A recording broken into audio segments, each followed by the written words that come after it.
Thanks for staying with us. We still have our guest with us, Mr. Oluseun Onigbinde. You had a question for him. Yes, sir. So it's been said that if this is implemented, we'll be saving about 241 billion. And I would like to know if we have a proper data and documentation of everything we're spending on the ministries, departments, and agencies, if it's documented, so that by the time these measures happen, we can now, separate and see what we're actually saving and gaining. Do we have that proper documentation of all the expenses so far on the ministries and agencies? Well, we will check a budget, but I don't think we're saving as much as that. Because let me be honest, unless the government is open to say maybe personnel within these agencies and that are redundant, they are going to maybe let them go, or maybe to say they will not run as they will not definitely not run as full offices. So the overhead costs would be cut in some sort of way. That's a big chunk. Maybe senior personnel too, especially like a permanent secretary in an agency like that. Maybe the boards that run that agencies like that. Some of them also would not. But we know that the board is not a cost guzzling environment, because you have maybe 2 or 3 board meetings. How much is that supposed to cost in reality? But whatever we're saving at this point, I think we should take it. But you don't want to save all that money and go and lose it in the procurement side, or you will lose more. So the cost-cutting mechanism has to be overarching. It has to go along in the entire chain of government. And now things are properly done. And I think what needs to be also has to be much more bolder than this. There are some agencies that do not need governing boards. And I think Oronsaye mentioned the teaching hospitals. The teaching hospitals under the Ministry of Health. Why create governing boards over again? It's not as if we are even changing anything. The governing boards are changing anything. So they could also just be directly responsible to the Ministry of Health, to the line Ministry of Health, or maybe a single governing board for all of them, to just be able to understand their issues and to be able to lead that with government. So in some sort of way, we might say, but I don't think with the kind of agencies that we have chosen, I don't think that there is significant saving at that level in some way, because some of these agencies are not highly funded as we think they are. Yeah. What role do you think technology can play, especially in this issue of procurement? Because many people have tried to simplify systems. Even in Lagos, we saw the president, while as former governor, introduced Oracle to help to remove ghost workers here and there. How much of this technology are we infusing? Because, as you said, procurement is a major issue. That's why we were talking about cost of governance. That's the real issue of cost of governance, not merging these MDAs. How do we use technology to help us reduce cost of governance? Technology is good, but culture is the most important thing. Thank you. If you don't fix the culture, you buy new technology, it won't change anything. That's just the truth. Technology is a means. Because look at Lagos State, for example. There were some revelations recently when the procurement data of Lagos State was made public, and we saw how people were so shocked about some certain items. Maybe they felt that this was improper, this was unnecessary, and that's because Lagos State is open to some extent on its procurement data. This is the same thing if you go through the 36 states of the country, this is what you find. Yes. Now, if you now dive into the federal government procurement data, which is also not fully open as it should be, you would be significantly shocked. So in my own view, this is where the government needs to sit in and say, because in the Obasanjo administration, prior to the Bureau of Public Procurement, which I think is an institution that is broken already, they had a price intelligence unit, or what they call a due process unit, which was headed by Mrs. Obieze-Kwesili. So there was a framework to even say when you put anything in the budget, or before you put anything in the budget, there's an agency that appraises it to ensure that what you're putting in the budget is actually the real amount. You don't want to buy something of 10 million naira, then you put 25 million naira in the budget. Already, you have shortchanged the country. Because by that time, the project is signed off for 25 million. You have already received the legal backing, legal instrument that to some extent you can procure that item for 25 million naira. That's just the truth. So now you can now go and stuff some small hands in DPP and the ministries, and at the end of the day, something that should cost the country 10 million naira or 25 million naira. You deny them own resources to do other things. I was reading fake report yesterday, and a lot of roads need to be reevaluated because they were not completed on time, and now we're going to spend more than we even initially planned for such roads to build them, because definitely if a road is supposed to cost 3 years and you do it in 6 years, the inflation and the prices is increasing on a continuous basis. So those are the kind of issues, and the contractor would not be able to continue. He or she will abandon the road. So those are the issues that the government needs to sit up and say, what is our priority? What are we going to focus on? And if these are our priority, how are we going to get in the most efficient manner? If that is not happening at a very wide scale, I don't think we are cutting costs as we should. And also the FEC is not, look at even the procurement laws. In the procurement law, the Federal Executive Council is not supposed to do anything with public procurement. There's a committee or a council that's supposed to have been constituted for that reason. And that council was never inaugurated by even those that signed the document into law. So the federal government has to also look into the procurement process and make sure that there's actual value for money, and also ensure that the budgeting process is right. But even though we don't do that, we have not cut costs as we should. Yeah. Okay, so there's one interesting, maybe it's my mischievous part. Why does this not affect the oil sector? We still have the DPR standing, even though it has 2 departments. We have the petroleum pricing, all of those institutes that should be departments under the NNPC standing. Is it that the NNPC itself have been very productive? You want to enter the honestness. That's the hard one. You want to go in there because, let's be honest, NNPC is a private company. Quote, that's something we have to understand, because we passed the Petroleum Industry Act and we say they are now NNPCL. So they are like a limited company, even though their entire shares are owned by the government currently. And I think that's the problem with that agency. Or if as your company, if I put it properly, NNPCL as it is now cannot be a private company, because it is still, the way it is set up is still grossly inefficient. Nobody's going to put their money into that entity if they don't share it with. If you look at even the 2022 audited reports that they brought out, still a whole lot of cost at the operational headquarters. There's so much spending on that is this amount to make sense unreasonable. There's a whole lot of lawsuit-bearing entities like the refineries that NNPC is still carrying.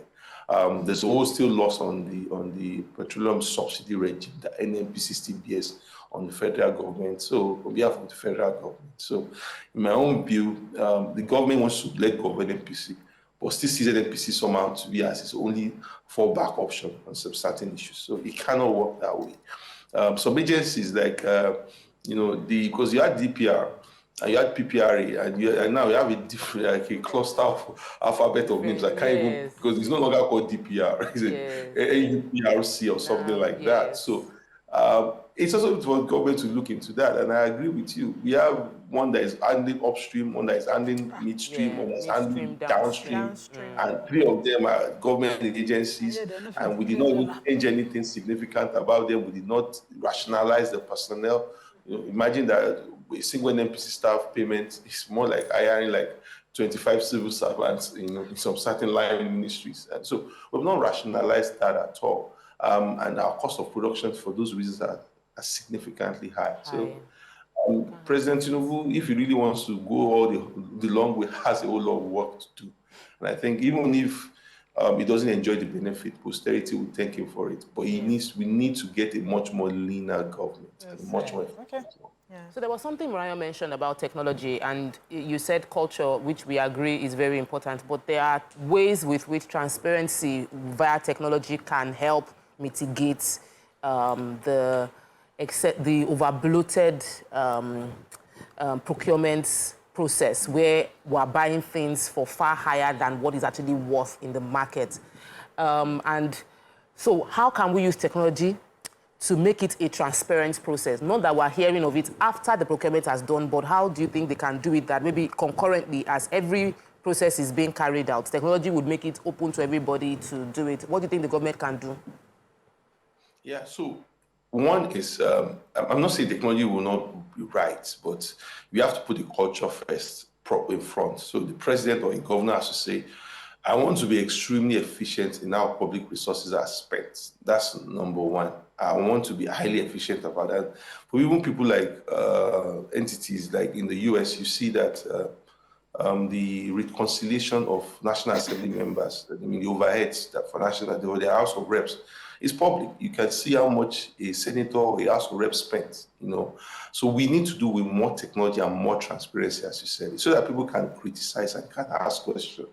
I expect that based on the feedback that Lagos State got in the last time, they will think inward and understand that we need to do things much more properly, especially if we are a state that's highly dependent on taxes, on payee taxes. So it has to happen.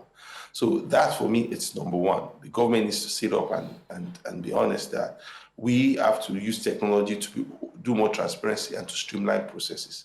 If we are buying Prado Jeeps, how much does Ministry A buy it?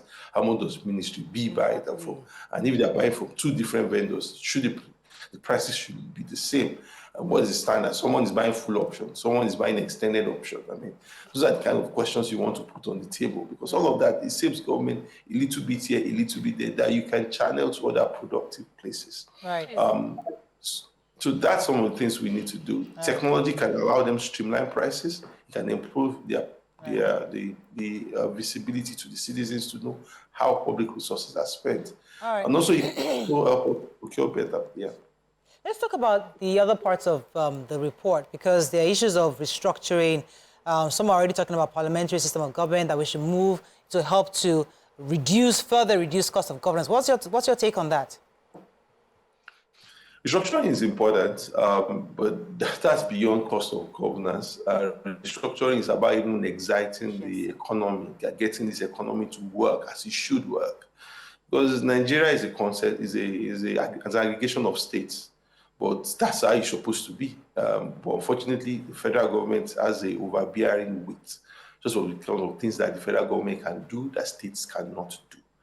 And I think states that are really honest, have figured out a way around it. A lot of times, let's not also not be honest, a lot of states are too lazy or unimaginative. Take the issue of power. You know, look at what was done yesterday in Aba. The state government has some equity in that entity. It might even be the land that they gave them. It might be some support that they gave them. So that may be accounted for their equity. So even if you don't, they say you cannot generate, distribute, and transmit power. But if you invest in what stops you from investing in a private-public project and you PPP and you work together with them? Even the solid minerals, a lot of state governments are now doing PPP with private agencies to harvest solid mineral. I think it's only oil. Even in oil, there's no reason why a Bayelsa, a Delta, a Rivers cannot own an oil block and also producing 100,000 barrels per day. So if state governments want to be imaginative, they can do that, but we also could ease the environment for them with restructuring. I agree on that. Okay. But I'm the kind of person that believes that a lot of things in Nigeria has become, a talking point just because of ability. Some sort of way out. We're not restructuring. We're not. Let me take this call from my Jiboye. Thank you for calling. You're live. Yeah. Good morning. Morning. How are you? Good morning. How are you doing? Very well. Well done. Well, I just want to make a comment concerning this. Go ahead. Good morning. Good morning. How are you all? Yeah. You see, there's this saying that charity begins at home. When you are rationalizing ministry, parastatals, especially parastatals, can we look at the cost of governance, even in the ministry itself? I think that should be checked. Like I said earlier on, charity, when you want to remove the log in somebody's eyes, you should also check the speck in somebody that you should also check the log in your own eye and remove the speck. Let federal government remove the log in their own eyes before removing the parastatal's eye. Thank you. God bless you. I would have sworn that it's not a speck. The number of ministers we have, I'm sure that's what he said. I know, but that's not a speck. That's also another log. So let's talk a bit about the pushback that we expect this administration to have because of this adoption of the Oronsaye report. will it get to a point where the president may be able to use an executive order to insist on some things, or as the pushbacks are coming and maybe the legislators are saying no to some things, are we going to sort of leave them be because of the way the constitution is wired and the fact that we're operating a democracy, or the government at some point can give an executive order and say, this we must do? Yeah, it depends on the constitution of that commission, because not every commission has an act, or an agency has an act backing them.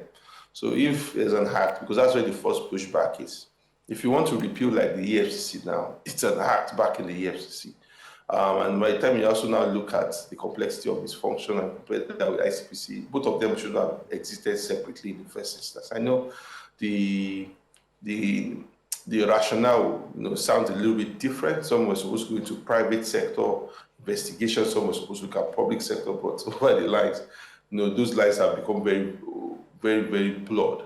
I think a lot of the pushback will be on agencies that have legislative backing, and also have maybe some significant funding to their name. Because if an agency doesn't have significant capital projects, the political capital might be not significant. But by the time you see an agency that has a lot of money, a lot of projects within, and that's when you begin to now use that opportunity to lobby the National Assembly. And I think the president has to use his own political capital with his leadership of the Senate and the House of Rep to stand his ground that these things must happen. Because because I don't think he has gone for the hardest things. He has not gone for the pilgrimage. He has not gone for the EFCC and ICPC. He has not gone for the agencies. I think are huge significance. The big ones I see that I like it more is the BPP, merging the BPE, the Block Public Enterprises, and the ICRC, which is very, very responsible. I think the NIPC and NEPC, why we put in our investment and our exports in a separate position, could as well make that just one institution and one agency. So those are the ones I feel like, yes, to some extent, the government made sense. And those are the ones I think there will be pushback significantly from the huge agencies. Yeah. We have to wrap up with you, but I think I have to ask you this question, your own personal opinion. The president recently constituted a committee, economic advisory committee, made up of the best influencers, the capitalists, the economists. We have Bismarck Rewane, we have Tony Elumelu, the whole works. Everybody's there to support the Minister of Finance. What can we do to save this naira, to save the economy from what it is right now? Because Nigerians, even today, NLC is protesting, Nigerians protested across the nation yesterday. In your view, I'd like to hear your own personal opinion. Do you think we're on the right track to get Nigeria stable again economically?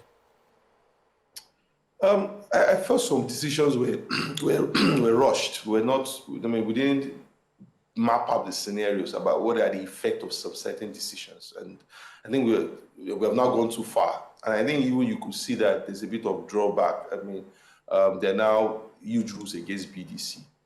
There are now, because it's clear that we don't have an infinite supply of dollars. So you can't leave the entire process open-ended. There should be some regulations, some stop breaks, and to make sure that we behave in a much more rational way. Because if you leave the system open-ended, you're going to just be compounding the greed of people within those environments. So I feel some certain decisions were rushed, and they were not. The government didn't map out the scenario properly about what are the effects. But what they have done is recently. I think it would salvage, it would improve the process, but there are still a lot of more work to do. We talked about fiscal tightening. That has to happen. So we talk about optimization of production. There's no reason why we are producing 1.4, 1.5 million barrels per day. We need to go the full length of what we can produce, because that's where we are going to get the dollars to be able to act. CBN is able to bring some stability to that market. Our non-oil exports, this is where the government should find a champion inside the government, even right inside the presidency, to lead on that effort.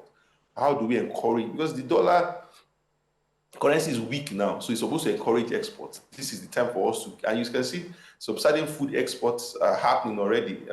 Even though you can't call them exports, you could label them as smuggling in some way to the neighboring countries, because our currency is even weaker than the CFA at this point. So there has to be some huge conversation on how do we drive non-oil export. And about the committee that was set up, I like it, but I think it should be more technical than that. I think it's too business people oriented in some sort of way. But I wanted to see more Bismarck rewind. But I think when you say an economic advisory council, what the presidency actually needs is sound technical advice, in some sort of way. More economists, more public policy think tanks, more people who could dimension the economy and let the president know for every decision you're about to make, or for everything you're about to do about subsidy, about floating the currency, these are what's going to be the recurrent implications of it.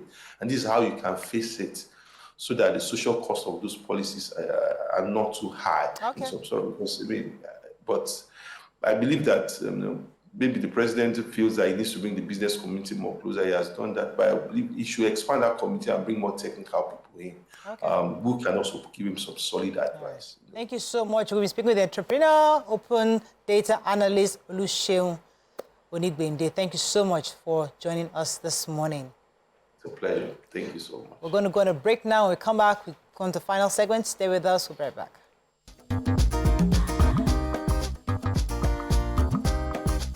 Stay tuned. Your View will be right back.